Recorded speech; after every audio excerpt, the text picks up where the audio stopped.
안녕하십니까, 황양숙입니다. 여러분, 지금 파트 1에 대한 부분을 이제 진행을 할 건데요. 저희 OT에서도 말씀을 드렸지만 이론 파트가 있고, 그리고 전산, 실기라고 하는 파트로 구성이 되어 있고, 교재는 다시 기출문제 파트로 3개로 구성이 되어 있고요. 이론 파트의 첫 번째 파트 부분은 우리 회계 원리에 해당되는 전표 관리 및 결산 관리로 구성되어 있습니다. 그리고 이제 교재를 보면서 뭘 물어보신 분이 계시냐면 왜 회계 원리 또는 재무회계라고 표기를 안 하고 전표 관리 및 결산 관리라고 부르냐라고 이제 물어보신 분들이 계세요. 네, 취업 준비하신 분들은 들어보신 게 있을 거예요. NCS라고 하는, 그게 실질적으로 직무와 관련된 부분의 능력 단위 요소 이름이죠. 네, 그래서 그 NCS에 대한 규정 이름이 전표 관리 및 결산 관리로 구성되어 있습니다. 그게 회계 원리여서 저희 교재는 그렇게 구성이 되어 있다라고 알고 계시면 되겠습니다. 자, 그러면 전표 관리 및 결산 관리라고 하는 첫 번째 파트 부분에 우리가 어떤 부분으로 구성되어 있는지 세부사항을 좀 보도록 하겠습니다. 그럼 챕터는 지금 현재 10개 챕터로 구성이 되어 있고요. 그리고 첫 번째 챕터는 회계 개념과 순환 과정입니다. 그러면 이번 시간에 저랑 같이 할 부분은 첫 번째 챕터이겠죠. 자, 지금 첫 번째 챕터에서 진행되는 부분은 전반적인 회계가 어떻게 돌아가는지, 회계 정의는 무엇이고, 회계라는 부분들 누가 원하는지, 그런 부분의 내용이 진행이 된다라고 봐주시면 되시고요. 자, 그게 이제 지나가면 무슨 부분?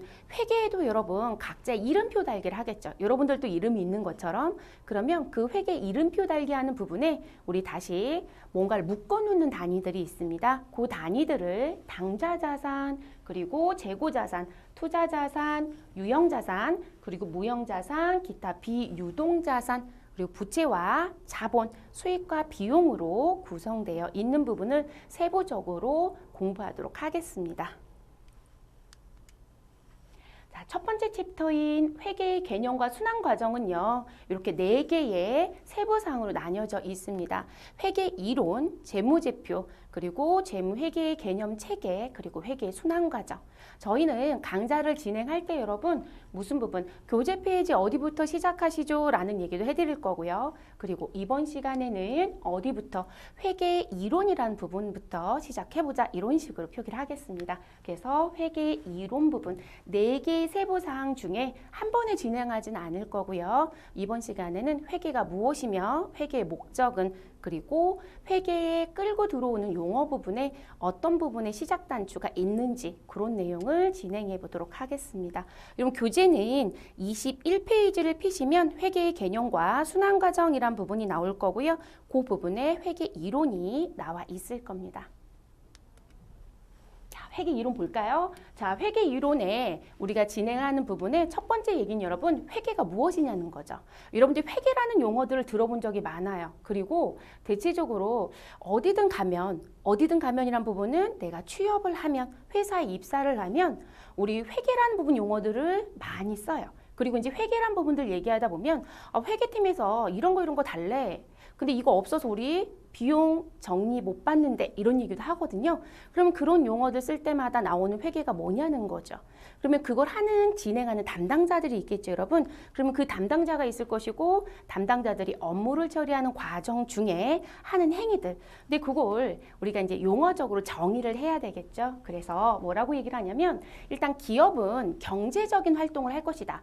그러면 그 경제적인 활동에 대한 부분에 정보를 무엇하기 위해서, 뭔가를 보여주기 위해서 이게 어디에 속하는지를 봐야 되겠죠, 여러분. 그런 걸 인식한다라고 얘기를 할 거예요. 그래서 그 인식이란 부분이 우리가 이건 자산인지, 부채인지, 아니면 자본인지, 또는 비용인지, 수익인지, 실제 일을 하게 되면 이런 뭘 가장 많이 먼저 보실 것 같아요. 우리가 일반적으로 수익과 비용이란 부분을 가장 많이 접하게 돼요.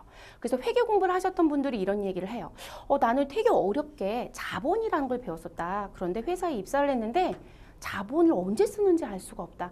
여러분, 회사에서 자본의 증가와 감소가 빈번하게 계속 일어난다면 이상한 회사예요. 대부분들 회사가 열심히 돈 버는 행위를 할 거잖아요. 그러면 수익이 발생됐다고 할 거고요. 그 수익을 벌기 위해서 누군가한테는 급여도 줘야 되고 어딘가에 갔다 오면 교통비도 줘야 되겠죠, 여러분? 그런 거 우리가 비용이라고 얘기를 할 거예요. 그럼 제가 이런 건 비용, 이런 건 수익입니다라는 얘기를 했단 말이에요. 그럼 그런 걸 뭐라고 얘기하자? 그런 걸 인식하였다라고 얘기를 하는 거고요. 그러면 얼마 썼습니다. 얼마의 물건을 팔았습니다라고 얘기를 하겠죠. 그런 걸 우리는 측정이라고 표현을 할 거예요, 여러분. 그러면 인식을 했고 이 부분을 측정했다. 그럼 측정 옆에 얼마다라고 했으니까 여러분 그런 걸 우리가 화폐라고 얘기하죠. 그러면 그 부분을 어딘가에 기록을 해줘야 되겠죠. 그래서 측정한 부분을 어딘가에 써주는 행위. 그런 걸 할 거예요, 여러분. 그래서 우리 경제적인 활동에 대한 정보를 인식하고 측정하고 기록하는 부분.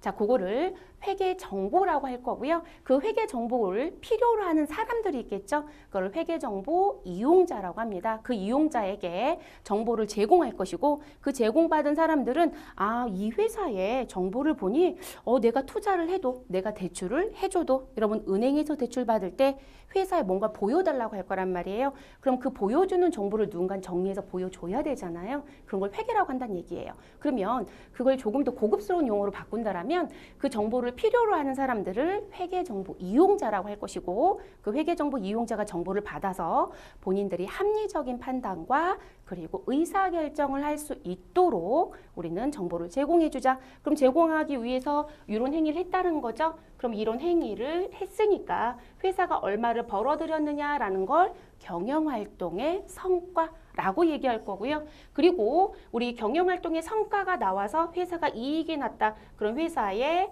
가지고 있는 돈이 늘어날 수 있거나 또는 받을 권리가 생기거나 그렇죠, 여러분? 그럼 재정의 상태가 변할 거예요. 그래서 그런 부분의 변동 상황을 화폐 단위로 파악해서 그 결과를 필요로 하는 사람들한테 전달하는 일련의 과정을 우리는 회계라고 얘기합니다. 용어가 매우 길죠. 그런데 우리가 회계라고 하는 부분의 용어는 그냥 쉽게 인식, 측정, 기록의 의미는 가져가신 게 좋아요. 이게 회계 쪽에서보다는 위에 가면 이런 용어를 언제 봤었지? 라고 하는데 우리가 문제를 풀다 보면 이 용어가 곳곳에 나와져요. 그래서 인식은 무엇이다? 내가 지금 회계에 대한 경제적인 활동이 일어났다면 그 경제적인 활동이 일어났다는 걸 아는 거. 그러면 뭔가 표시내줘야 되잖아요. 그리고 그거를 화폐로 보여주라고 했어요. 그러니까 측정이 필요하고 어딘가에 써야 되겠죠. 기록한다라고 하는 겁니다. 그런 의미부터 시작해서 가지고 가실 것. 그걸 회계의 정의라고 합니다. 자, 그리고 지금 이 회계 정의라는 부분 얘기했을 때 여러분 회계 정보를 필요로 하는 사람 그러면 그들을 뭐라고 얘기했어요, 여러분? 회계정보 이용자라고 얘기했었거든요. 그러면 이 회계정보 이용자를 또 다른 말로는 우리 회사와 그럼 이런 회사는 기업이라고 봐주시면 되겠네요. 자, 기업과 관련 있는 사람들, 그들을 이해관계자라고 얘기를 합니다. 자, 이해관계자에는 어떠한 사람들이 있느냐? 이런 회사에 면접을 보러 갔어요. 또는 이 교육을 듣고 계시는 분들이 회사에 종사하고 계실 수도 있겠죠.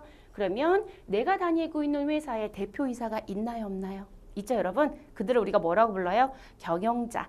예전에는 사장님이라고 했지만 요즘은 사장님보다 대표님이라는 표현을 많이 쓰시기도 하더라고요. 그래서 경영자가 있을 거고요. 그리고 이 경영자는 말 그대로 회사를 경영하는 사람이에요. 그럼 우리 회사에 실질적으로 투자를 한 사람들이 있겠죠. 은행이 들어올 수도 있고 또는 주주라고 하는 사람들이 들어올 수도 있겠습니다.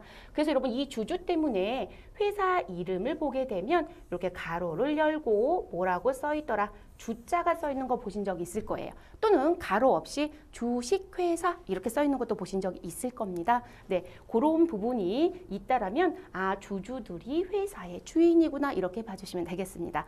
그리고 저나 여러분을 뭐라고 보면 될까요? 경영자나 주주가 아니라면 그 회사에 종사하고 있는 종업원 이렇게 얘기할 수 있겠죠. 그리고 내가 지금 타인한테 돈을 받을 수도 있지만 나한테 돈을 달라고 할 수도 있겠죠. 우리가 채권자라는 표현들 그래서 채권자, 투자자 그리고 여러분 회계행위가 있었다라고 하면 우리는 무엇을 해요? 세금 신고를 합니다라고 하죠. 그 세금 신고를 어디다 하실 거예요? 지금 우리 회사가 현재 사업을 하고 있는 장소가 있을 겁니다. 그 장소를 관할지라고 하고요. 그 관할지에 소속으로 신고를 하겠죠. 그들을 우리가 통틀어서 뭐라고 부르자? 과세당국이라고 불러요. 자, 그들을 우리가 정보 이용자 또는 우리 회사와 관련 있는 이해관계자라고 얘기를 합니다.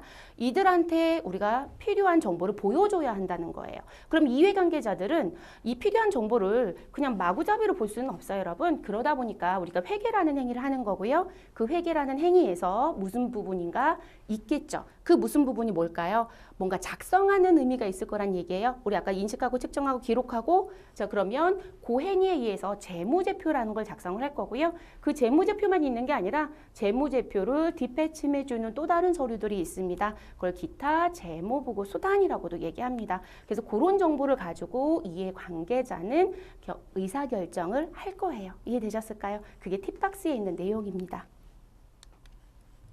회계의 목적이에요, 여러분. 자, 회계의 목적이라고 하는 부분은 회계를 왜 하느냐, 그리고 그 목적은 어떤 이유이냐라고 묻는 거예요. 근데 이 얘기는 실제 회계 정의 얘기할 때 벌써 끝났어요. 자, 이해관계자가 아주 다양하다라는 건 봤어요, 여러분. 그래서 다양한 이해관계자가 있는데 그 이해관계자를 봤더니 우리 회사 안에 있더라. 그들을 우리가 뭐라고 할까요? 내부 이해관계자라고 얘기할 거고요. 보이죠, 여러분? 자, 그런데 밖에 있는 사람, 그들을 우리가 뭐라고 부르자? 외부 이해관계자라고 얘기할 겁니다. 그래서 내부와 외부에 우리와 관련 있는 이해관계자가 있을 것이고 그 이해관계자들한테 의사결정하는 정보를 주기로 했잖아요. 그럼 그 의사결정을 하기 위한 정보가 무엇해야 돼요?